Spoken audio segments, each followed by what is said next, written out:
Vande Mataram Vande Mataram. Hidden pages of Indian history എന്ന online ചാനലിന്റെ വന്ദേ മാതരം എന്ന ഈ വീഡിയോ പരമ്പരയുടെ 9ാം എപ്പിസോഡിലേക്ക് സ്വാഗതം. AD 700 വരെ ആഗോള GDPയുടെ 50% കൂടുതൽ ഉണ്ടായിരുന്ന ഭാരതം എങ്ങനെയായിരുന്നു 3ാം ലോക ദരിദ്ര രാജ്യങ്ങളുടെ പട്ടികയിൽ സ്ഥാനം നേടിയതെന്ന വസ്തുനിഷ്ഠമായ അപഗ്രഥനത്തിന്റെ 1ാം ഭാഗമാണ് ഈ എപ്പിസോഡ്. ഒരു ഭാരതീയൻ നിർബന്ധമായും അറിഞ്ഞിരിക്കേണ്ടതും എന്നാൽ സ്കൂളുകളിൽ നമ്മെ പഠിപ്പിക്കാതെ മനഃപൂർവ്വം മറച്ചു വെച്ചത് കൊണ്ട് നമ്മൾ അറിയാതെ പോയതുമായ വസ്തുതകൾ മാത്രമാണ് ഈ പരമ്പരയിൽ നിങ്ങളുമായി ഷെയർ ചെയ്യുവാൻ ശ്രമിക്കുന്നത്.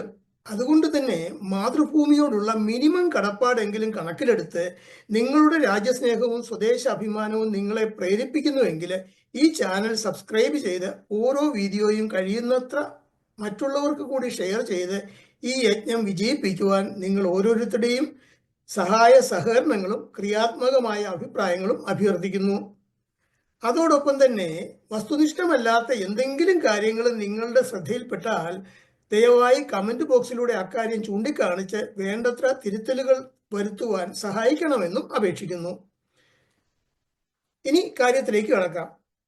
എന്ത് കാരണം കൊണ്ടെന്ന് സത്യസന്ധമായി പഠിപ്പിക്കാതെ ഭാരതം ഒരു ദരിദ്ര രാജ്യമാണെന്നായിരുന്നു നമ്മളെ സ്കൂളുകളിൽ പഠിപ്പിച്ചത്. ശരിയോ തെറ്റോ? നമ്മളത് അതുപോലെ വിശ്വസിക്കുകയും ചെയ്തു. കാരണം 19ാം നൂറ്റാണ്ടിലും 20ാം നൂറ്റാണ്ടിലും ജനിച്ച ഭാരതീയരിൽ 90% അവർക്ക് ചുറ്റും കണ്ടതും അനുഭവിച്ചതും ദാരിദ്ര്യത്തിന്റെ നഗ്നതാണ്ഡവമായിരുന്നു. മനുഷ്യവാസയോഗ്യമായ ഭൂമിയുടെ കാര്യമെടുത്താല് 1947 മുൻപ് പാകിസ്ഥാനും ബംഗ്ലാദേശും കാശ്മീരും ഉൾപ്പെടെ ഏകദേശം 49 ലക്ഷം ചതുരശ്ര കിലോമീറ്റർ വിസ്തൃതമായിരുന്ന ഭാരതത്തിലെ രാജസ്ഥാൻ താർ മരുഭൂമിയായ ഏകദേശം 30,000 ചതുരശ്ര കിലോമീറ്റർ ഒഴികെ കൈലാസം മുതൽ കന്യാകുമാരി വരെ വ്യാപിച്ചു കിടന്നിരുന്ന പ്രകൃതി കനിഞ്ഞനുഗ്രഹിച്ച പരമാവധി ഫലഭൂയിഷ്ടമായ ഏകദേശം 48,70,000 ചതുരശ്ര കിലോമീറ്റർ ആയിരുന്നു യഥാർത്ഥ ഭാരതത്തിന്റെ വിസ്തൃതി. അതേസമയം വർഷത്തിൽ 6 മാസത്തോളമെങ്കിലും യാതൊരു കൃഷികൾക്കും അനുയോജ്യമല്ലാത്ത കാലാവസ്ഥയുണ്ടായിരുന്ന ഇംഗ്ലണ്ടിന്റെ വിസ്തൃതി ഏകദേശം 2,09,000 ചതുരശ്ര കിലോമീറ്റർ മാത്രമായിരുന്നു. ഇനി ജനസാന്ദ്രതയുടെ കാര്യമെടുത്താല് AD 1602 ബ്രിട്ടീഷുകാർ ഭാരതത്തിൽ വരുമ്പോൾ പാകിസ്ഥാൻ, ബംഗ്ലാദേശ്, കാശ്മീർ ഉൾപ്പെടെ അന്ന് ഒന്നായിരുന്ന ഭാരതത്തിലെ ജനസാന്ദ്രത ശരാശരി ഒരു ചതുരശ്ര കിലോമീറ്ററിന് 23 പേരായിരുന്നു. അതേസമയം അക്കാലത്ത് ഇംഗ്ലണ്ടിലെ ജനസാന്ദ്രത ഒരു ചതുരശ്ര കിലോമീറ്ററിന് ശരാശരി 27 പേരായിരുന്നു. അതായത് ഭാരതത്തിലെ ജനസാന്ദ്രത അക്കാലത്ത് ഇംഗ്ലണ്ടിലേതിനേക്കാൾ ഏകദേശം 15% കുറവായിരുന്നത്രേ. യാഥാർത്ഥ്യങ്ങൾ അങ്ങനെ ഇരിക്കെ എങ്ങനെയാണ് ഭാരതം 3ാം ലോക ദരിദ്ര രാജ്യങ്ങളുടെ പട്ടികയിൽ സ്ഥാനം നേടിയത്? എന്തുകൊണ്ടാണ് 1947 മുതൽ 67 വർഷങ്ങൾ തുടർച്ചയായി ഭാരതം ആ ദരിദ്ര രാജ്യങ്ങളുടെ പട്ടികയിൽ തന്നെ തുടർന്നത്? അതിനു മുൻപ് ഭാരതത്തിന്റെ സാമ്പത്തിക സ്ഥിതി എന്തായിരുന്നു? ഈ ചോദ്യങ്ങൾക്ക് സത്യസന്ധമായ ഉത്തരങ്ങൾ അറിയേണ്ടത് ഓരോ ഭാരതീയന്റെയും ആവശ്യവും അവകാശവുമല്ലേ? ആ ഉത്തരങ്ങൾ മാതൃഭൂമിയുടെ യഥാർത്ഥ ചരിത്രത്തിന്റെ ഭാഗമാക്കേണ്ടതല്ലേ? സത്യസന്ധമായി ആ ഉത്തരങ്ങള് സ്കൂളുകളിൽ പഠിപ്പിക്കേണ്ടതല്ലേ? എന്തുകൊണ്ടായിരുന്നു സ്വന്തം തറവാട് പാപ്പരായത്? സമ്പത്ത് പലരും കൊള്ളയടിച്ചു കൊണ്ടുപോയെങ്കിലും തറവാടിന്റെ പൈതൃകവും അന്തസ്സും പൂർവികരുടെ അറിവും അഭിമാനവും ഒന്നും കൊള്ളയടിക്കുവാൻ ഒരു കൊള്ളസംഘത്തിന് കഴിഞ്ഞിട്ടില്ല. അതുകൊണ്ട് എന്ത് കഠിനാധ്വാനം ചെയ്തും നമുക്ക് മാതൃഭൂമിയുടെ കഴിഞ്ഞകാല മഹത്വവും പ്രൗഢിയും വീണ്ടെടുത്തേ മതിയാവൂ എന്ന ഈ സന്ദേശം സ്കൂളുകളിലൂടെ പുതുതലമുറകൾക്ക് നൽകിയിരുന്നെങ്കിലേ ഓരോ ഭാരതീയന്റെയും ആത്മാഭിമാനവും അന്തസ്സും അധ്വാനശീലവും എത്രമാത്രം വർദ്ധിക്കുമായിരുന്നു. അങ്ങനെ ചെയ്തിരുന്നെങ്കിൽ ലോകത്തിലെ 3ാമത്തെ സാമ്പത്തിക സൈനിക ശക്തിയായി ഉയരുവാനുള്ള തുടക്കത്തിനു വേണ്ടി ഭാരതത്തിനും ഭാരതീയർക്കും 67 നീണ്ട വർഷങ്ങൾ കാത്തിരിക്കേണ്ടി വരുമായിരുന്നു. മായം ചേർക്കാതെ ഈ ചരിത്ര സത്യങ്ങൾ ഭാരതീയരെ മനസ്സിലാക്കിയിരുന്നെങ്കിൽ ദാരിദ്ര്യം കൊണ്ട് മരിക്കേണ്ടി വന്നാലും ഇവിടെ മുടിച്ചു തേച്ച് കഴുകിയ കൊള്ള സംസ്കാരങ്ങളുടെ മുമ്പിൽ ഒരു ഭാരതീയനെങ്കിലും അപകർഷതാബോധം കൊണ്ട് തലകുനിക്കുമായിരുന്നു. അതുപോലെ തന്നെ സ്വന്തം പേര് പോലും തെറ്റുകൂടാതെ എഴുതാൻ അറിയാതെ, രാഷ്ട്രമെന്ന വാക്കിന്റെ അർത്ഥം പോലും എന്തെന്നറിയാതെ, പാവപ്പെട്ടവന്റെ കഞ്ഞിക്കലത്തിൽ നാറിയ രാഷ്ട്രീയം വേവിക്കുന്ന രാഷ്ട്രീയ പാർട്ടികളുടെ പിണിയാളുകളുടെ പുറകെ പൊതുജനം ചേരിതിരിഞ്ഞ് കൊടി പിടിക്കാനും കീജൈ വിളിക്കുവാനും നടക്കുമായിരുന്നു. ഭാരതത്തിന്റെ കാവൽമാലാഖമാരായി വേഷം കെട്ടി പലരും മാതൃഭൂമിയുടെ സമ്പത്ത് മോഷ്ടിച്ച് വിദേശങ്ങളിലേക്ക് കടത്തുമായിരുന്നു. ഈ ചോദ്യങ്ങൾ മനസ്സിൽ കുറിച്ചിട്ടുകൊണ്ട് വേണം ഇനി അവലോകനം ചെയ്യുവാൻ പോകുന്ന ചരിത്ര സത്യങ്ങളെയും സംഭവങ്ങളെയും വിലയിരുത്തേണ്ടത്. അഫ്ഗാനിസ്ഥാൻ മുതൽ ശ്രീലങ്ക ഉൾപ്പെടെ സിംഗപ്പൂർ വരെ വ്യാപിച്ചു കിടന്നിരുന്ന ഭാരതമെന്ന മഹാരാജ്യത്തിന്റെ AD 1600 ഒരു ഭൂപടമാണിത്. BC 500 കാലഘട്ടത്തിൽ ബാബിലോണിയക്കാരൻ ദാരിയസും BC 320 കാലഘട്ടത്തിലെ മാസിഡോണിയക്കാരനായിരുന്ന അലക്സാണ്ടറും ഭാരതത്തിലേക്ക് വന്ന കാലത്ത് അന്നത്തെ അഖണ്ഡ ഭാരതത്തിന്റെ ഭാഗമായിരുന്ന ഗാന്ധാരം എന്നറിയപ്പെട്ടിരുന്ന ഇന്നത്തെ അഫ്ഗാനിസ്ഥാൻ ആയിരുന്നു ആദ്യം അവർ ആക്രമിച്ചത്. AD 642 ആരംഭിച്ച മംഗോളിയൻ അധിനിവേശത്തെ തുടർന്ന് ജംഗിസ് ഖാൻ എന്ന മംഗോളിയൻ അവിടെയുണ്ടായിരുന്ന ഭാരതീയരെ കൊടും ക്രൂരമായ അക്രമത്തിലൂടെ ഇസ്ലാമിക സംസ്കാരം അടിച്ചേൽപ്പിച്ചും അതിന് വഴങ്ങാതിരുന്നവരെ മുഴുവൻ ശിരച്ഛേദം ചെയ്തുമായിരുന്നു ആ ഭൂപ്രദേശം അഫ്ഗാനിസ്ഥാൻ എന്ന പേരിൽ ഭാരതത്തിൽ നിന്നും വേർപെടുത്തിയെടുത്തത്.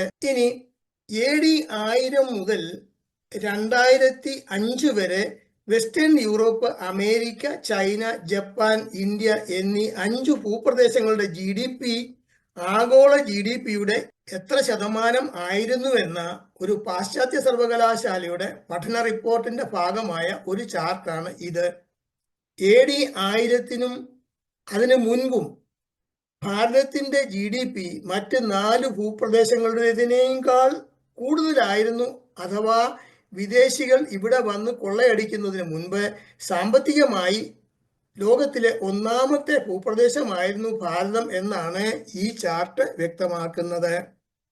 AD 700 മുതൽ ഇസ്ലാമിക അധിനിവേശ ശക്തികൾ തുടർച്ചയായി കൊള്ളയടിച്ചിട്ടും AD 1600 ബ്രിട്ടീഷുകാർ ഇവിടെ വരുമ്പോൾ ഭാരതത്തിന്റെ GDP ആഗോള GDPയുടെ 20% കൂടുതലായിരുന്നു എന്നും അതായിരുന്നു 1947 ആയപ്പോഴേക്കും 5% കുറഞ്ഞതെന്നും ആണ് ഈ ചാർട്ടിൽ കാണുന്നത്.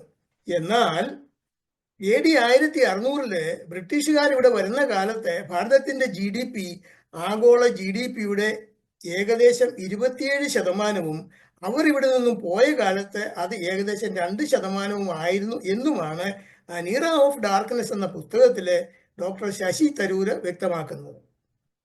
AD 7-ാം നൂറ്റാണ്ട് വരെ ബാബിലോണിയക്കാരും മാസിഡോണിയക്കാരനായിരുന്ന അലക്സാണ്ടറും പേർഷ്യൻ കൊള്ളക്കാരും ഭാരതം ആക്രമിക്കുവാൻ ശ്രമം നടത്തിയെങ്കിലും കുറെ സമ്പത്ത് കൊള്ളയടിച്ചതല്ലാതെ ഭാരതീയ സംസ്കാരം നശിപ്പിക്കുവാനോ മതങ്ങൾ ഇവിടെ അടിച്ചേൽപ്പിക്കാനോ അവർ ശ്രമിച്ചതായി ചരിത്രരേഖകൾ ഒരിടത്തും സാക്ഷ്യപ്പെടുത്തുന്നില്ല.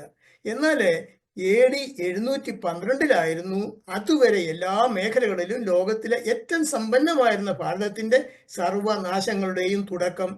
ഇക്കാര്യം നമ്മളെ സ്കൂളുകളിൽ പഠിപ്പിച്ചിട്ടുണ്ടോ? AD 712 മുഹമ്മദ് ബിൻ ഖ്വാസീം എന്നൊരു അറബി കൊള്ളക്കാരനും അയാളുടെ അനുചരന്മാരും പഞ്ചാബിനടുത്ത് വ്യാപാര കേന്ദ്രമായിരുന്ന ദേബാൽ എന്ന നഗരത്തിൽ കടന്നുകയറി 3 ദിവസം കൊണ്ട് 6000-ഓളം പുരുഷന്മാരെ തലയറുത്തു കൊന്ന ശേഷം ശേഷിച്ച പുരുഷന്മാരെയും സ്ത്രീകളെയും കുട്ടികളെയും അടിമകളാക്കി അള്ളാഹു എന്നൊരു ദൈവത്തിൽ വിശ്വസിച്ച് ഇസ്ലാം എന്നൊരു മതം സ്വീകരിച്ച് അവരുടെ കൽപ്പനകൾ അനുസരിച്ച് ഭാരതീയമായ സർവ്വതും ഉപേക്ഷിക്കാത്ത പക്ഷം തലയറുത്തു കൊല്ലുമെന്ന ഭീഷണിയിലൂടെ അന്നുവരെ ഭാരതീയർ കേട്ടിട്ടുപോലും ഇല്ലാതിരുന്ന ഇസ്ലാം എന്ന മതത്തിലേക്ക് പരിവർത്തനം ചെയ്തു. തങ്ങളുടെയും സ്വന്തം കുഞ്ഞുങ്ങളുടെയും ജീവൻ രക്ഷിക്കുവാനായി പ്രാണഭയം ഒന്നുകൊണ്ട് മാത്രം അന്നായിരുന്നു ഭാരതത്തിൽ ആദ്യമായി ഇന്നുള്ള മുസ്ലിങ്ങളിൽ കുറെ പേരുടെയെങ്കിലും പൂർവികരെ സ്വന്തം സംസ്കാരവും പൈതൃകവും എല്ലാം ഉപേക്ഷിച്ച് ഇസ്ലാം സ്വീകരിക്കുവാൻ നിർബന്ധിതരായത്. അങ്ങനെയായിരുന്നു ഭാരതത്തിൽ ആദ്യമായി മുസ്ലിങ്ങൾ ഉണ്ടായത്. ഇത് ആർക്കും നിഷേധിക്കാനാവാത്ത ചരിത്ര സത്യം മാത്രമാണ്. അന്ന് ഇപ്പറഞ്ഞ കാസീമിനും കൂടെയുണ്ടായിരുന്ന മറ്റു ചെന്നായ്ക്കൾക്കും കീഴടങ്ങുവാനും തങ്ങളുടെ അന്തസ്സും അഭിമാനവും പാതിവൃത്യവും ആ ഇരുകാലി മൃഗങ്ങൾക്ക് കാഴ്ചവെക്കുവാനും തയ്യാറില്ലാതിരുന്ന ധൈര്യശാലികളായ ഭാരത വനിതകള് സ്വയം തീ കൊളുത്തി മരിച്ചു. അതായിരുന്നു കൊടും ഭീകരവും അതിദയനീയവുമായ സതി അഥവാ ജഹ്വാർ എന്ന സമ്പ്രദായത്തിന്റെ തുടക്കം.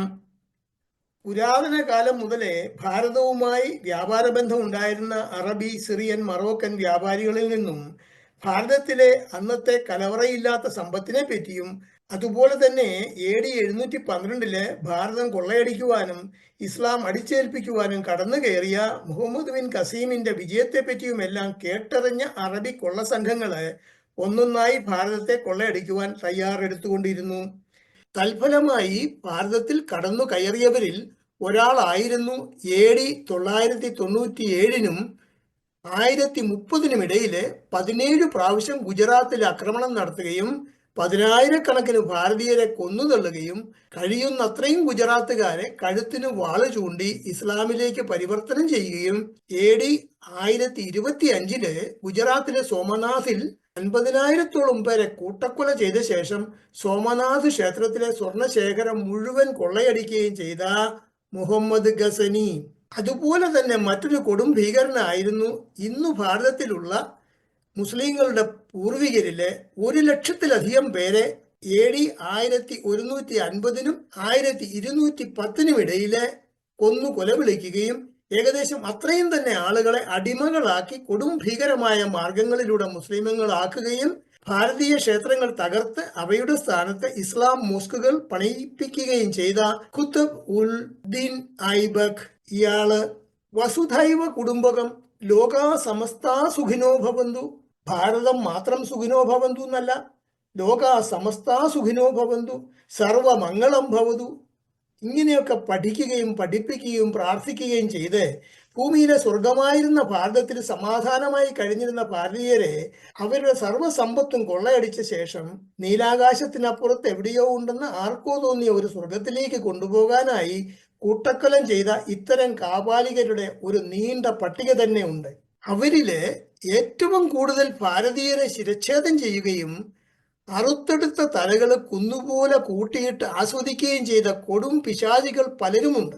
ഭാരതീയരെ മുഴുവൻ ഒന്നുകിൽ കൊന്നു കൊലവിളിച്ചോ അല്ലെങ്കിൽ എത്ര ക്രൂരത പ്രയോഗിച്ചായാലും ഇസ്ലാമിലേക്ക് പരിവർത്തനം ചെയ്തോ ഭാരതം ഇസ്ലാമിക രാജ്യമാക്കുവാൻ കച്ചകെട്ടി ഇറങ്ങിയ മറ്റു പല കൊടും കാപാലികന്മാർ ആരെല്ലാം എന്ന അവലോകനവുമായി ഈ വീഡിയോയുടെ അടുത്ത എപ്പിസോഡിൽ, അതായത് 10ാമത്തെ എപ്പിസോഡിൽ കാണുന്നത് വരെ നന്ദി, നമസ്കാരം. വന്ദേ മാതരം, വന്ദേ മാതരം.